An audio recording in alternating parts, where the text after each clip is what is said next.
अथ अष्टादशोऽध्यायः मोक्ष संन्यास योग। अर्जुन बोल्या, हे महाबाहो, हे ऋषिकेश, हे કેશિની સુદાન, સંન્યાસના તથા ત્યાગના સ્વરૂપને હું જુદા જુદા જાણવાથી ઈચ્છા રાખું છું, માટે કૃપા કરીને મને કહો. શ્રી ભગવાન બોલ્યા, કામનાથી ઉત્પન્ન થયેલાને જ્ઞાનીઓ સંન્યાસ જાણે છે તથા વિચાર વિશે દાહ્યા પુરુષ સર્વ કર્મના ત્યાગને ત્યાગ કહે છે. કેટલાક વિચારના પુરુષોને પુરુષ કહે છે.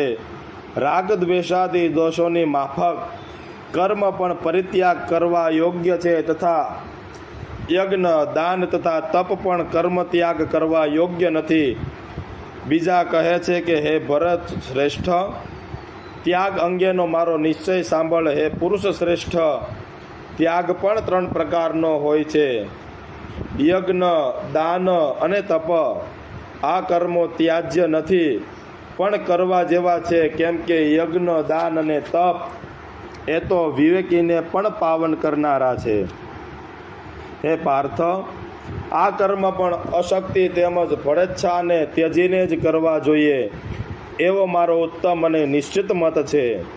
વળી નિત્ય કર્મનો ત્યાગ કરવો એ યોગ્ય નથી, છતાં મોહથી તેનો ત્યાગ કરવામાં આવે તો તે ત્યાગ તામસી કહેવાય છે. દુઃખરૂપ સમજીને કાયાના કષ્ટના ભયથી જે કંઈ કર્મો ત્યજે તેનો ત્યાગ રાજસ હોઈએ ત્યાગના ફળને પ્રાપ્ત થતો નથી.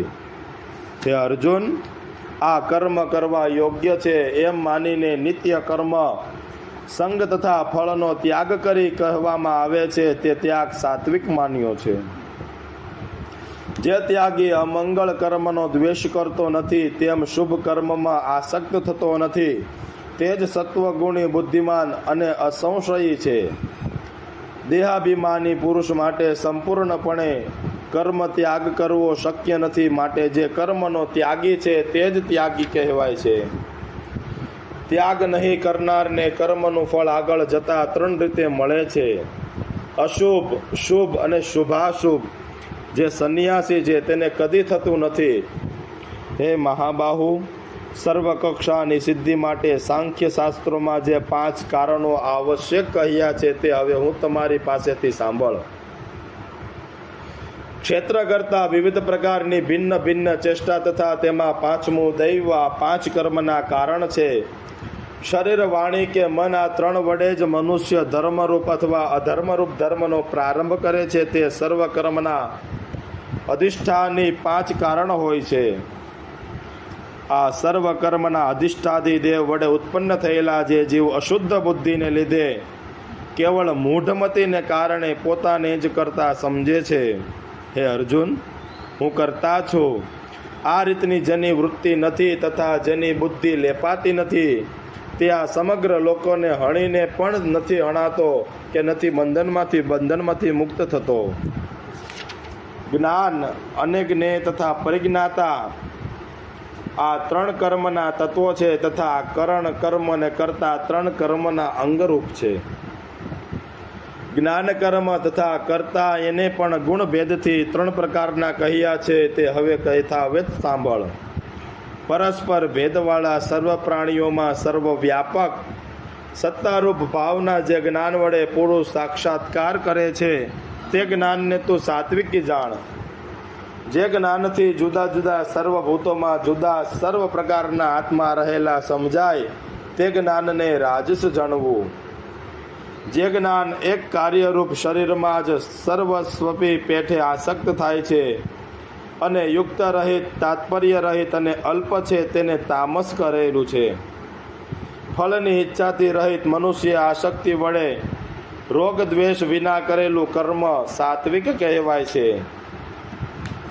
વિચેચ્છુક કિંવા અહંકારી મનુષ્યને હાથે બહુ શ્રમથી જે કાર્ય કરાય તેને રાજસ કહ્યું છે.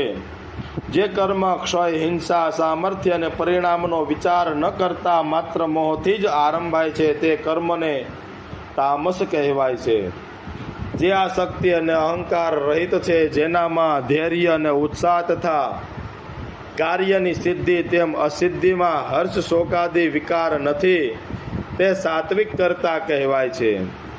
રાગી, કર્મફળને ઈચ્છનારા, લોભી, ઘાતકી, અપવિત્ર તથા સિદ્ધિમાં હર્ષ શોકવાળો કરતા રજોગુણી કહેવાય છે. જે અવ્યક્ત સ્થિત, અવિવેકી, ઘમંડી, આળસુ, ખેદ પામનારો અને દીર્ઘસૂત્રી છે તે તામસી કરતા કહેવાય છે. હે ધનંજય, ગુણભેદને અનુસરીને બુદ્ધિ તથા ધીરજના પણ 3 પ્રકાર છે. તે સર્વ તેને જુદા જુદા કહું તે સાંભળ. હે પાર્થ, જે પ્રકૃતિ નિવૃત્તિને, ભયને તથા બંધન મોક્ષને જાણે છે તે બુદ્ધિ સાત્વિકી કહેવાય છે. હે પાર્થ, બુદ્ધિ ધર્મ તથા અધર્મને અને કાર્ય તથા અકાર્યને વિવેક અશુદ્ધ રીતે કરે છે તે બુદ્ધિને રાજસી કહેવામાં આવે છે. હે પાર્થ, જે બુદ્ધિ અજ્ઞાનમય હોઈને અધર્મને ધર્મ માને છે અને સર્વ અર્થોને ત્યજીને ઉલટા જ માને છે તે બુદ્ધિ તામસી છે. હે પાર્થ, જે ધીરજ વડે મન, પ્રાણ, ઇન્દ્રિયોની ક્રિયાઓ એકનિષ્ઠાથી યોગને અનુકૂળ બનાવાય તે ધીરજ સાત્વિકી કહેવાય છે. હે અર્જુન, ધૈર્ય વડે ફલાકાંક્ષી મનુષ્ય પ્રસંગે અનુસરીને ધર્મ, અર્થ, કામ એની જ ઈચ્છા તથા પ્રયત્ન કર્યા કરે છે તે ધૈર્ય રાજસી કહેવાય છે. હે પાર્થ, જે ધીરજ વડે દુર્બુદ્ધિ મનુષ્ય નિંદ્રા, ભય, શોક, ખેદ તથા મદને છોડતો નથી તે તામસી વૃત્તિ કહેવાય છે. હે ભરતર્ષભ, હવે 3 પ્રકારના સુખનું વર્ણન મારી પાસેથી સાંભળ, જેનામાં અભ્યાસથી મનુષ્ય જો રાચે તો દુઃખનો અંત પામે છે. જે સુખ પ્રથમ પ્રારંભમાં વિષયની માફક હોય છે તે પરિણામમાં અમૃતની બરાબર હોય છે તથા આત્મ વિષય બુદ્ધિનો પ્રસાદ વડે ઉત્પન્ન થયેલું હોય છે તે સુખને યોગી સાત્વિકી સુખ કહે છે. જે સુખ વિષયો અને ઇન્દ્રિયોના સંયોગથી ઉપજે છે અને જે પ્રથમ અમૃત જેવું પણ છેવટે ઝેર જેવું હોય તેને રાજસ કહ્યું છે. જે સુખ શરૂઆતમાં બુદ્ધિને મોહ કરવા વાળો તથા નિંદ્રા, આલસ્ય, પ્રમાદથી ઉત્પન્ન થયું છે તે સુખને તામસ કહ્યું છે. જે પદાર્થ પ્રકૃતિ જન્મ ગુણોથી રહિત હોય તે પદાર્થ આ પૃથ્વી વિશે અથવા સ્વર્ગ વિશે દેવામાં નથી. હે પરંતપ, બ્રાહ્મણ, ક્ષત્રિય, વૈશ્ય અને શુદ્ર એમના કર્મો પણ તેઓના સ્વભાવના ગુણો પ્રમાણે જુદા જુદા હોય છે. ક્ષમ, મનોનિગ્રહ, દમ, ઇન્દ્રિય નિગ્રહ, તપ, પવિત્રતા, ક્ષમા, સરળતા, ક્ષાત્રજ્ઞાતા, અનુભવજ્ઞાત અને આસ્તિકતા એ બ્રાહ્મણના સ્વભાન્યજન્ય કર્મ છે. શૌર્ય, તેજ, ધૈર્ય, ચાતુર્ય, યુદ્ધમાંથી નાસવું નહીં, દાન અને પ્રભુત્વ એ ક્ષત્રિયના સ્વભાવજન્ય નહીં, દાન અને પ્રભુત્વ એ ક્ષત્રિયના સ્વભાવજન્ય કર્મ છે. ખેતી, પશુપાલક અને વેપાર એ વૈશ્યોના સ્વભાવજન્ય છે કર્મ છે. વળી શુદ્રને માટે સેવા સ્વાભાવિક છે. આ મનુષ્ય લોકમાં પોતપોતાના કર્મમાં નિષ્ઠાવાન એવો પુરુષ જે રીતે મોક્ષને પ્રાપ્ત થાય છે તે પ્રકારે તો સાંભળ. જે ઈશ્વરથી પ્રાણીઓની ઉત્પત્તિ થાય છે તથા જે ઈશ્વરને આ સર્વ વિશ્વ વ્યાપ્ત છે તે ઈશ્વરને સ્વકર્મ વડે ભજીને અંતઃકરણની શુદ્ધિ છે તે પ્રાપ્ત થાય છે. માટે સુખથી આચરી શકાય એવા પરમ ધર્મ કરતાં ઓછા ગુણવાળો અથવા કઠિન દેખાવ તેવો હોય તો પણ સ્વધર્મ જ વધારે શ્રેયસ્કાર છે. વળી સ્વભાવ નિયમ અને કર્મ કરવાથી પાતક પણ લાગતું નથી. તેથી હે કૌંતેય, સ્વભાવજન્ય કર્મ દોષવાળું તો પણ તેને ત્યજવું નહીં, કેમ કે ધુમાડાથી ઢંકાયેલા અગ્નિ પેઠે બધા જ કર્મો દોષથી ઘેરાયેલા છે. એ પ્રમાણે સ્વધર્મને આચરતા મનુષ્ય જ્યારે સર્વ અનાસક્ત બુદ્ધિવાળો, જિતાત્મા અને નિસ્પૃહ થાય છે ત્યારે અજ્ઞાન નિષ્ઠાવાળો થઈ સંન્યાસના વડે શ્રેષ્ઠ નૈષ્કર્મ સિદ્ધિને પામે છે. હે કૌંતેય, એ સિદ્ધિને પામ્યા પછી મનુષ્ય જ્ઞાનની પરાકાષ્ઠા રૂપ બ્રહ્મને જે પ્રકારે પામે છે તે હવે મારી પાસેથી ટૂંકમાં સાંભળ. વિશુદ્ધ બુદ્ધિવાળો પુરુષ ધૈર્ય વડે મનને નિયમમાં રાખી શબ્દાદિ વિષયોનો તથા દ્વેષનો પરિત્યાગ કરી બ્રહ્મ ભાવને પ્રાપ્ત થાય છે. જે એકાંતને સેવનારો, આહાર કરનારો, મનવાણી કાયાને નિયમમાં રાખનારો, નિત્ય ધ્યાન યોગ પરાયણ છે અને વૈરાગ્ય પ્રાપ્ત થયેલો તે બ્રહ્મ સાક્ષાત્કાર માટે શક્તિમાન થાય છે.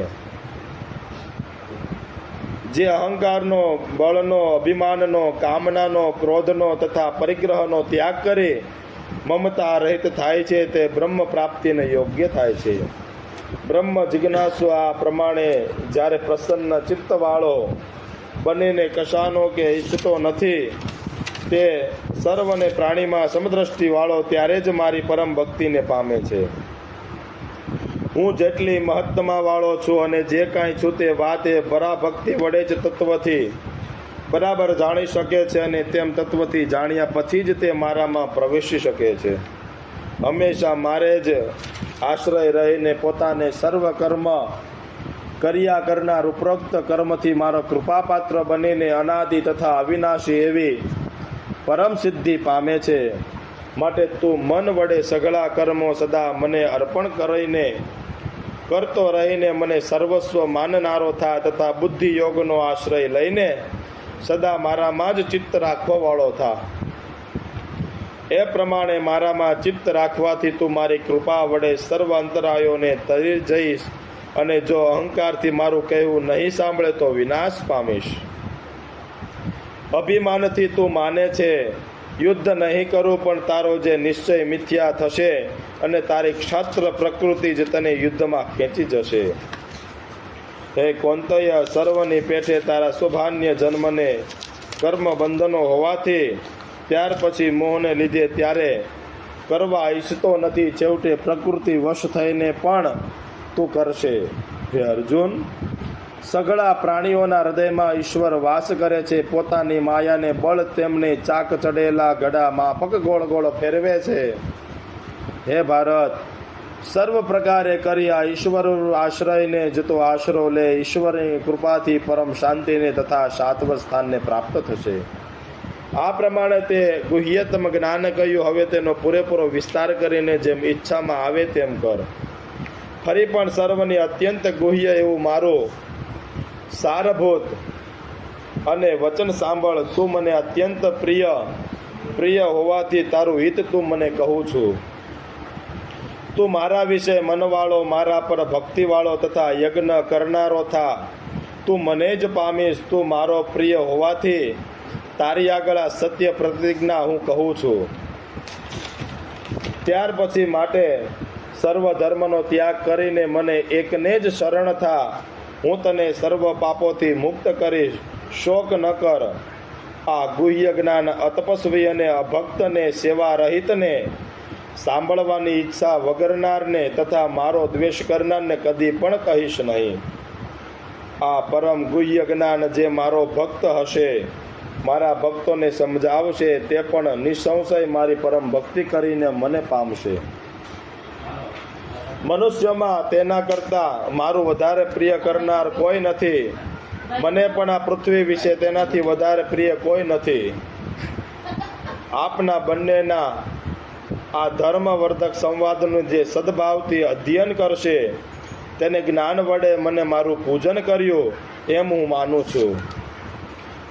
જે દ્વેષ રહિત અને શ્રદ્ધાવાન થઈને આ ગીતા શાસ્ત્રને સાંભળશે તે પણ સર્વ પાપોથી મુક્ત થઈને કર્મવાળા પુણ્ય કર્મોને પ્રાપ્ત થનારા શુભ લોકોને પામશે. એ પાર્થ, એકાગ્ર ચિત્તે આ ગીતા શાસ્ત્રમાંથી શું શ્રવણ કર્યું? હે ધનંજય, અજ્ઞાનકૃત કર્યો સંમોહ નાશ થયો તે તું મને કહે. હે અચ્યુત, આપની મને કર્તવ્ય ભાન થયું. મારો મોહ નાશ પામ્યો. હવે હું સંદેહ રહિત રહ્યો છું. આપના વચન પ્રમાણે હું કહીશ. હે ધૃતરાષ્ટ્ર, મહાનુભાવ વાસુદેવને તથા અર્જુનનો આ અદ્ભુત રૂવા ઊભા કરે એવો સંવાદ સાંભળ્યો છે. હે રાજન, શ્રી વ્યાસની કૃપાથી પરમ ગુહ્ય યોગને પોતે જ કથન કરતા એવા યોગેશ્વર શ્રી કૃષ્ણ કહેતા હતા તે મેં સાંભળ્યો. હે ધૃતરાષ્ટ્ર, રાજન કેશવ અર્જુનના અદ્ભુત અને પુણ્યદાયક સંવાદને સંભાળીને હું વારંવાર આનંદ પામું છું. હે ધૃતરાષ્ટ્ર, વળી પણ ભગવાનના આ અતિ અદ્ભુત વિશ્વરૂપનું વારંવાર સ્મરણ કરી મને આશ્ચર્ય થાય છે અને રહીને હું આનંદ પામું છું. જે પક્ષમાં યોગેશ્વર કૃષ્ણ ભગવાન છે અને જે પક્ષમાં અર્જુન જેવો ધનુર્ધારી છે ત્યાં જ સંપત્તિ તથા વિજય, ઐશ્વર્ય અને અચળ નીતિ છે એવો મારો અભિપ્રાય છે. ઓમ યત્ર યોગેશ્વર કૃષ્ણો યત્ર પાર્થો ધનુર્ધરઃ તત્ર શ્રીર્વિજયો ભૂતિર્ધ્રુવા નીતિર્મતિર્મમ ઇતિ શ્રીમદ્ભગવદ્ગીતાયામ ઉપનિષત્સુ બ્રહ્મવિદ્યાયામ યોગશાસ્ત્રે શ્રીકૃષ્ણ અર્જુન સંવાદે મોક્ષસન્ન્યાસ યોગો નામાષ્ટદોऽધ્યાયઃ. શ્રીકૃષ્ણાર્પણમસ્તુ. શુભમ ભવતુ. શ્રીમદ્ ભગવદ્ગીતા સમાપ્તઃ. શ્રીકૃષ્ણાર્પણમસ્તુ. શ્રી ગોવર્ધન નાથ કી કૃષ્ણ.